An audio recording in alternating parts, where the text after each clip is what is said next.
माध्यमिक स्तर के बालकों की शिक्षा हेतु अध्यापकों की तैयारी में 4 नंबर पॉइंट ये काफ़ी महत्वपूर्ण है कि एक समावेशी शिक्षा में शिक्षक को विशिष्ट बालकों की आवश्यकताओं की समझ शिक्षक को होनी चाहिए। शिक्षक को इस बात का ज्ञान होना चाहिए कि विशिष्ट बालकों के कितने प्रकार होते हैं और उन बालकों की शैक्षिक परिदृश्य में विद्यालय में उनकी कौन कौन सी जरूरत की व्यवस्थाओं की का ज्ञान उनको भली भांति होना चाहिए। क्योंकि जब तक शिक्षक को इस बात का ज्ञान नहीं होगा कि विशिष्ट कौन है, विशिष्ट बालकों की क्या पहचान है और विशिष्ट बालकों की क्या आवश्यकताएं हैं, तो विशिष्ट शब्द ही बता रहा है कि उसको कहीं ना कहीं हर फील्ड में उनको कहीं ना कहीं कुछ स्पेशल वो डिमांड रखते हैं। तो इस बात का ज्ञान होना चाहिए। जैसे एक उदाहरण से हम लोग समझते हैं कि एक विशिष्ट बालक जो आँखों से कहीं ना कहीं आँखों से वो विशिष्ट है, आँखों में मान लीजिए उसकी कहीं ना कहीं कुछ प्रॉब्लम है, तो वो सामान्य बच्चे से विशिष्ट हो गया। अब आँखों के उसके प्रकारों का वर्गीकरण का ज्ञान सामान्यतः स्तर पर होना चाहिए कि उसकी आँखों में किस प्रकार का डिफेक्ट है, जैसे कि वो निकट दृष्टि दोष है या दूर दृष्टि दोष है या उसको धुंधला दिखाई देता है या उसको अक्षर जैसे कि छोटे या बड़े जो भी आँखों में जो डिफेक्ट के कारण जो प्रतिबिंब जो बनता है, तो उस प्रकार का से ज्ञान होना चाहिए। अगर सामान्यतः अगर हल्की फुल्की डिफेक्ट है, जैसे कि ब्लैक बोर्ड पर लिखी गई बातें उसको थोड़ी देखने में धुंधला दिखाई देता है, तो हम उसको सामान्यतः पीछे की बेंच की से उसको आगे की बेंच पे हम लोग उसको बैठा सकते हैं, शामपट के नज़दीक बैठा सकते हैं और जो ब्लैक बोर्ड पे जो बातें हम लोग लिख रहे हैं वो बातें हम बोल बोल के भी विद्यार्थी को, अगर बोल बोल के लिखते ब्लैक बोर्ड पे लिखते हैं तो विद्यार्थी उसको लिखता जाता है। विशेष तौर से चार्ट और मॉडल का हम लोग को प्रयोग करना चाहिए, जिससे कि उसके विषय वस्तु थोड़ा सरल और रुचिकर सुग्राह्य हो जाए, आसानी से वो विषय वस्तु को समझ लें। तो विशिष्ट बालकों की जो विशिष्ट आवश्यकताएं होती हैं इसका उसको ज्ञान होना चाहिए। तो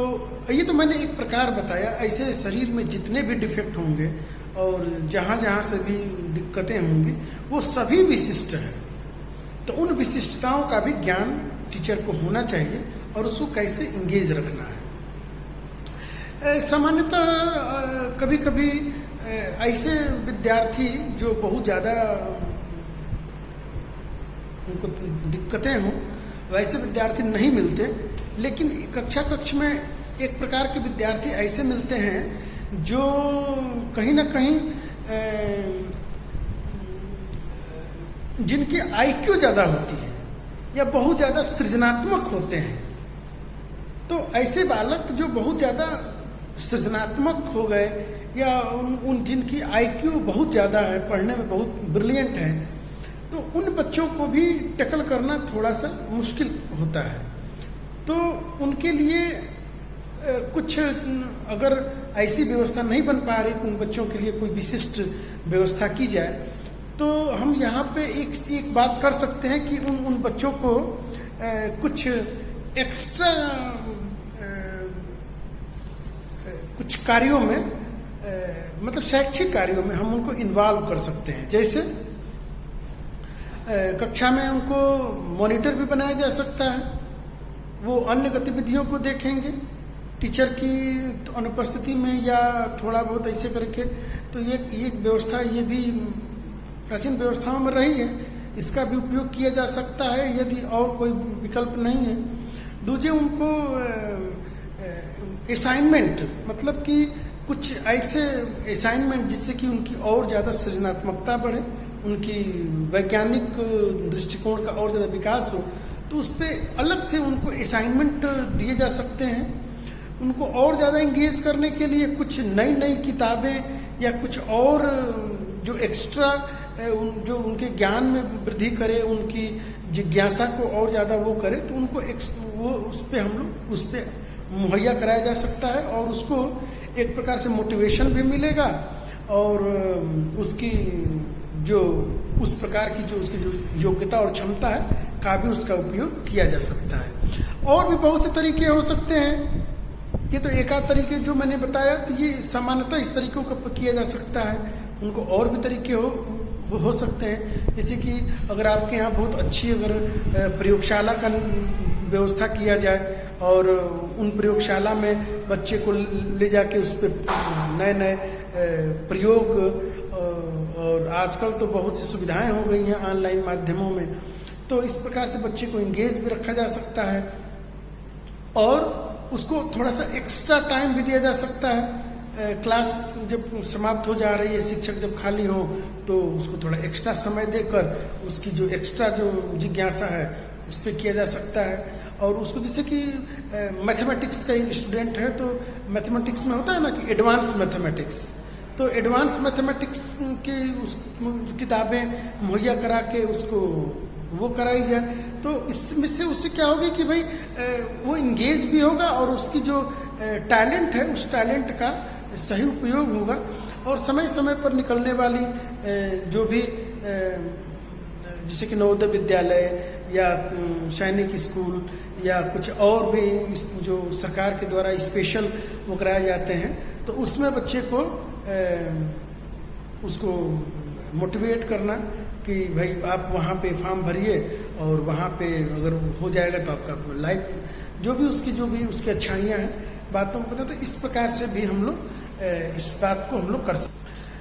कर सकते हैं। तो और अगला हो गया कि अगला पॉइंट हो गया कि शिक्षक को विशेष प्रकार के संसाधनों का निर्माण करना और कराना, विशेष प्रकार के संसाधन। आप लोग देखते होंगे कि जितनी भी बड़ी बड़ी यूनिवर्सिटीज़ या बड़े बड़े स्कूलिंग एजुकेशन में भी जहाँ पे बहुत अच्छे प्रयोगशाला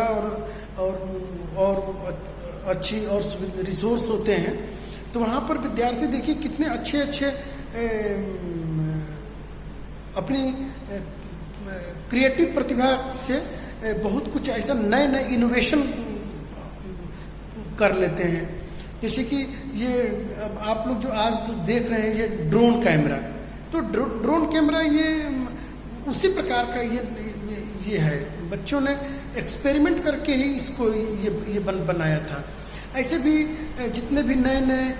आप लोग देखते हैं कि जितने भी वेस्ट मटेरियल होते हैं, उन वेस्ट मटेरियल से भी किसी भी चीज़ का एक नमूना तैयार कर लेते हैं। देखिए जब साइंस की सरकार की जब साइंस की वो प्रदर्शनी लगती है, तो ये प्रदर्शनी में जो स्कूल के बच्चे वहाँ जाते हैं, तो देखिए वहाँ पे कितनी प्रकार की वहाँ पे प्रतिभाएं देखने को मिलती हैं। उन सृजनात्मक चीज़ों को जो कि हमारे पास भी वो संसाधन होते हैं लेकिन हम वहाँ तक पहुँच नहीं पाते हैं। अब एक अलग एग्जाम्पल, एक छोटा सा एग्जाम्पल, बहुत अच्छा एग्जाम्पल तो उस प्रकार से नहीं है लेकिन आप लोगों ने भी किया है। जैसे कि हमने जो आप लोगों ने जो फाइल बनाई थी EPC में, तो आप लोग देखिए कि वो कितनी सृजनात्मक है। अगर जैसे कि आप जो विद्यार्थी एक्स्ट्रा डिमांड रखते हैं किताबों से हट के, अगर पेपर के जो हमने कटिंग जो कटवाए थे और आप लोगों ने जो फाइल में जो अपनी क्रिएटिविटी दिखाई थी, तो हमारे पास बड़े चूँकि लेख जो आते हैं पेपर में, जो मटेरियल आता है, जो मैगजीन्स में आते हैं, एक तो इसको कलेक्शन करना, तो वहाँ पे कलेक्शन करना भी एक प्रकार की सृजनात्मकता ही। बहुत लोग कलेक्शन नहीं कर पाते, क्या करें कैसे करें ये प्रश्न ही पूछते रह जाते हैं। अब कुछ बच्चे इतना बढ़िया कलेक्शन करके रख लेते हैं कि और उनकी उससे जिज्ञासा भी शांत होती है। जितने भी नए जो अभिनव प्रयोग होते हैं या जो अभिनव उस पर जो नए नए रिसर्चेज आई हैं या जो नए नए उस पर काम हो रहे हैं आप लोग उसके माध्यम से, तो ये भी एक प्रकार की सृजनात्मकता की श्रेणी में आएगी। हम भाई कुछ हटके किया ना, सृजनात्मक जरूरी नहीं कि हम बहुत बहुत बड़ा सा काम कर दें, छोटी सी छोटी भी काम बहुत वो भी जो कहीं ना कहीं हमारे ज्ञान में वो हमारे और हमारी जो भी हमारी ज्ञानात्मक जो पक्ष है उसमें वो वृद्धि करे, वो सब उस प्रक्रिया के दायरे में वो आएंगे। तो इस प्रकार जो अगला हमारा पॉइंट होगा कि एक ये सबसे बहुत महत्वपूर्ण है कि बच्चों को नए नए क्रिएटिव कार्यों में उनको इन्वॉल्व करना, जिससे कि उनके अंदर अगर इस प्रकार की प्रतिभा है तो वो प्रतिभा अपना आकार ले सके, उसमें जितनी उनकी चिंतन और उनकी प्रतिभा है उसमें वो अपना आकार ले सके। अब एक टीचर क्या क्या कर सकते हैं इसमें, आप लोग भी भविष्य के टीचर हैं, आप लोग भी स्कूली एजुकेशन करके आए हैं, आप लोगों ने बहुत से प्रोजेक्ट किए होंगे, बहुत से लोगों ने निश्चित रूप से प्रदर्शनियों में लगा के जीता होगा। तो बच्चे के अंदर अगर कोई भी क्षमता है, जैसे बहुत से बच्चे पेंटिंग बहुत बढ़िया बनाते हैं, आप लोगों को तो बीएड में स्पेशल एक पेपर ही रख दिया गया तो ईपीसी में कि आप लोग उसको चार्ट मॉडल वगैरह जो भी बनाने की जो बातें हैं, तो ये भी एक प्रकार की क्रिएटिविटी है। देखिए चित्र, अगर बहुत से बच्चों के अंदर वो प्रतिभा होती है, हम लोग भी पढ़ाते पढ़ाते इस अनुभव हुआ, इस बात को देखते हैं कि जरूर नहीं कि बच्चा बीएड में है तो बच्चों की प्रतिभा, बहुत से बच्चे ऐसे होते हैं कि जो बहुत अच्छे ड्राइंग बनाते हैं, जो बहुत से अच्छे बच्चे जो ड्राइंग होता है ना, नक्शा वगैरह बना देना, बहुत से अच्छी वो पुल का डिज़ाइन बना देना। तो ये छोटी छोटी बातें लगती हैं, लेकिन अगर इनको उस प्रकार का प्लेटफॉर्म मिले तो ये बहुत बेहतर परफॉर्म कर सकते हैं। जरूरी नहीं कि जो बच्चे इंक्लूसिव हो वो उनके अंदर कोई ना कोई प्रतिभा होती है, तो अब तो अगर उन प्रतिभाओं को पहचान के उनको अगर आकार दिया जाए तो शिक्षक को इस बात का अगर ज्ञान हो या उस बात को सीखे, शिक्षक के भी अंदर उस प्रकार की अपना वो नई नई बातों को सीखे और विद्यार्थियों में वो अगर वो प्रयोग करे तो उन विशिष्ट बालकों को भी लाभ होगा और सामान्य बालकों को भी लाभ होगा, उनके भी अंदर ज्ञानार्जन, ज्ञानात्मक पक्ष का भी काफ़ी अच्छा होगा और वो नई नई बातों को और अच्छे तरीके से सीख सकते हैं। बच्चों में स्थानीय संसाधनों की उपयोगिता एवं उसका महत्व का बोध कराना। स्थानीय संसाधन, हर क्षेत्र अपने आप में विशेष महत्वपूर्ण होता है क्योंकि वहाँ के कुछ स्थानीय विशेषताएं होती हैं, स्थानीय रिसोर्सेस होते हैं। उन रिसोर्स का कैसे मैक्सिमम उपयोग किया जाए, उन रिसोर्स को कैसे और ज़्यादा उन्नत किया जाए, तो इस पे भी ये हो सकता है। लेकिन ज़रूरी नहीं कि हम एक कोई बहुत अच्छा मतलब एक कोई वैज्ञानिक कार्य भी, देखो मानव जीवन को सुलभ बनाने के लिए जो बेसिक चीज़ें होती हैं, सबसे पहले अगर उस पर ज़्यादा पर्यावरण असंतुलन हुआ, मानव की ही देन है, तो पर्यावरण संतुलन पे भी नए नए अच्छे अच्छे बच्चों के पास विचार होंगे। जब झारखंड में हम लोग हैं तो रांची में देखा जाए तो जल की समस्या है, जो वर्षा का जो पानी इकट्ठा होता है वही पानी की लगभग सप्लाई होती है क्योंकि भूमिगत जल कम है। अभी तो भूमिगत जल तो बहुत ज़्यादा दोहन नहीं हुआ है यहाँ, लेकिन भूमिगत जल का जहाँ जहाँ दोहन हुआ वहाँ पे देखिए वाटर लेवल है ही नहीं, सूख गया है। तो जब वाटर ही नहीं होगा तो फिर जनसंख्या वहाँ पे कैसे रुक पाएगी। सभी संसाधन हो और हवाई पानी न हो, तो बच्चों के अंदर अगर टीचर पढ़ाते पढ़ाते इन प्रकार की समस्याओं का जिक्र अगर बार बार करता है तो बच्चों के अंदर एक डायमेंशन मिलता है, एक सोचने के लिए एक सब्जेक्ट मिलता है, और ये बहुत बड़ी ये बात है। देखिए छोटी से छोटी, जरूरी नहीं है कि हम इनोवेशन बहुत बड़ा से बड़ा इनोवेशन करें, छोटी से छोटी चीज़ों पे वैज्ञानिक ढंग से सोचा जाए तो बहुत सी उपयोगी चीज़ों का मतलब निर्माण किया जा सकता है। मैं थोड़ा सा हट के एक बात बताऊं कि आजकल हम लोग जो बर्तन धोते हैं, जो स्कॉच वगैरह, जो स्कॉच वाइट जो होता है बर्तन धोने वाली, जो हम लोग मार्केट से खरीद के लाते हैं, जरा कल्पना कीजिए कि ये पहली बार ये किसी के विचार में बात आया होगा। लेकिन हमने जब, जरूर नहीं कि जिसने ये विचार आया सबसे पहले उसी के अंदर विचार आया होगा, बहुतों के पहले विचार आया होगा, लेकिन न घर के लोग सुनते हैं, क्योंकि बस वही डॉक्टर, इंजीनियर, कलेक्टर वगैरह वगैरह बातों में उलझे पड़े, छोटी छोटी बातों को कौन सोचता है। टीचर भी सुना होगा, लेकिन वो बात और किसी विद्यार्थी के अंदर उठा, और आज देखिए, आज घर घर की वो जरूरत है। 6 रुपए या 10 रुपए की वो वस्तु है, लेकिन घर घर में डिमांड है। जरा कल्पना कीजिए कि इस बनाने वाले का भी कितना, और जो उपयोग करने वालों के लिए भी कितना आराम हो गया अन्य सामग्रियों से बर्तन धोने की तुलना में। सृजनात्मकता की बातें कोई बहुत बड़ी बात नहीं है। सृजनात्मकता छोटे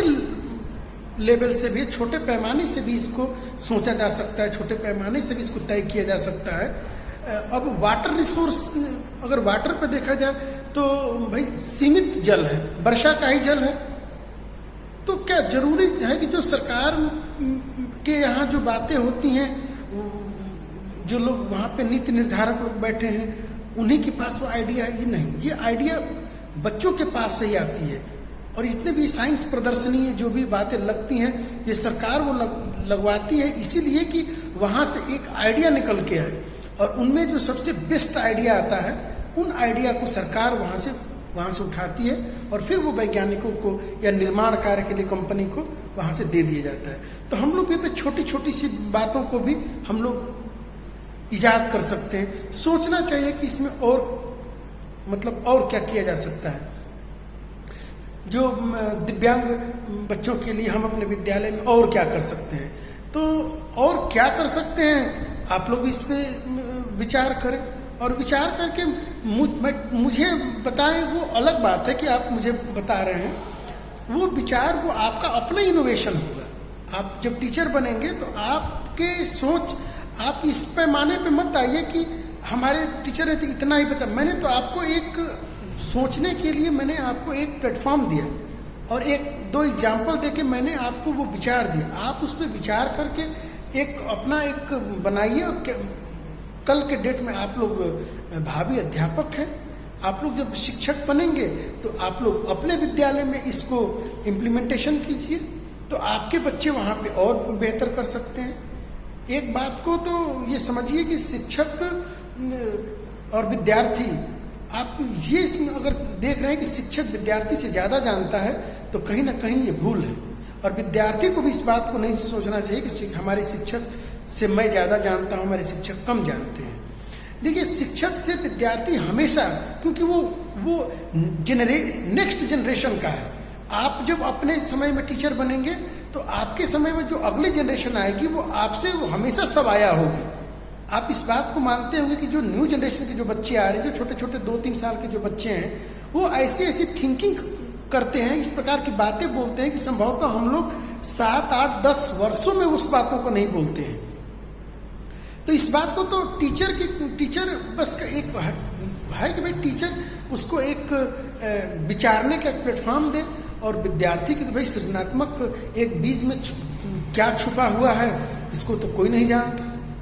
और जब समस्या सामने होगी तब तो भाई कुछ ना कुछ तो विचार निकल के ही आते हैं। लेकिन यदि पहले से उस पर अगर आपका कोई अपना चिंतन हो तो उस समय आप उस पर बहुत कम समय में बहुत अच्छा उस पर आप उस प्रयास को आप कर जाते। अगला है कि बच्चों में आधारभूत वैज्ञानिक और तकनीकी जानकारी का साझा करना। बच्चों में आधारभूत वैज्ञानिक और तकनीकी जानकारी का साझा करना। तो देखिए, अभी तो अगला पॉइंट आने से पहले मैंने आपको बताया था कि टीचर के पास, अब देखिए, हमें जानकारी प्राप्त करने के लिए अगर टीचर है तो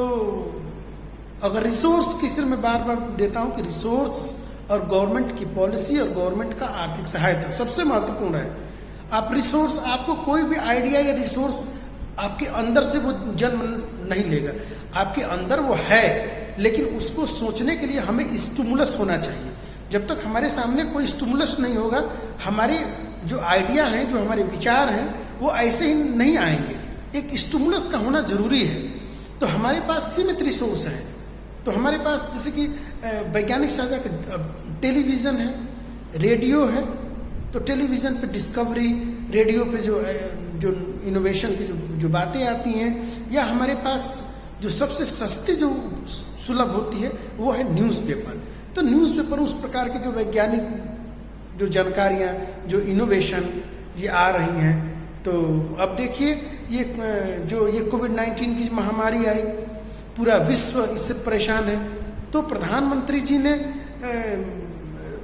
लगभग ये आने के लगभग 1.5 महीने बाद ही उन्होंने पूरे राष्ट्र के युवाओं से आह्वान किया कि युवा वर्ग आगे आए और इस पे कार्य करें, क्योंकि जो जरूरी नहीं है कि जो लोग कार्य कर रहे हैं, जो लोग उस पेशा में हैं, उन्हीं के पास इनोवेशन आइडिया हो और वही उसको इनोवेट करें। न्यू जनरेशन वो जो है उसके पास आइडिया बहुत है, लेकिन कहीं ना कहीं उसको प्लेटफॉर्म नहीं मिल पाता है। तो जब इस प्रकार की जब चिंतन ही इस प्रकार का क्यों ना हो कि एक तो ऐसी समस्या ही ना आए, और समस्या आए तो कहीं ना कहीं हम उस पर अच्छा सा जो भी एक प्लान करें। तो भाई इसीलिए एजुकेशन की बात हो रही है कि पहले समय में जो भी बातें होती थी बिना प्लान की होती थी। एक ही चीज़ पे करने में कितनी बार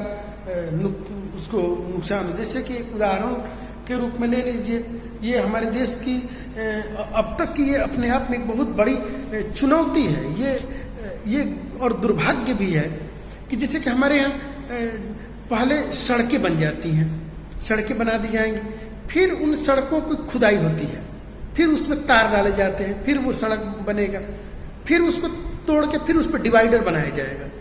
फिर तोड़ के फिर उस पर पुल लगाए जाएंगे, फिर उसमें तोड़ के नालियाँ बनेंगी, फिर उसमें गैस पाइपलाइन डाला जाएगा। ये एक प्रकार का भी दुर्भाग्य कहा जाए या मतलब शिक्षा का अभाव कहा जाए कि हम लोग जितना रिसोर्स को नुकसान करते हैं उसमें बहुत ज़्यादा उन्नति किया जा सकता है। तो पहले से ही प्लान होनी चाहिए। जब हम घर बनाते हैं तो हम सबसे पहले नक्शा बनवाते हैं कि कहाँ पे क्या क्या होगा। पहले ज़माने में घर बन जाते थे तो सबसे बाद में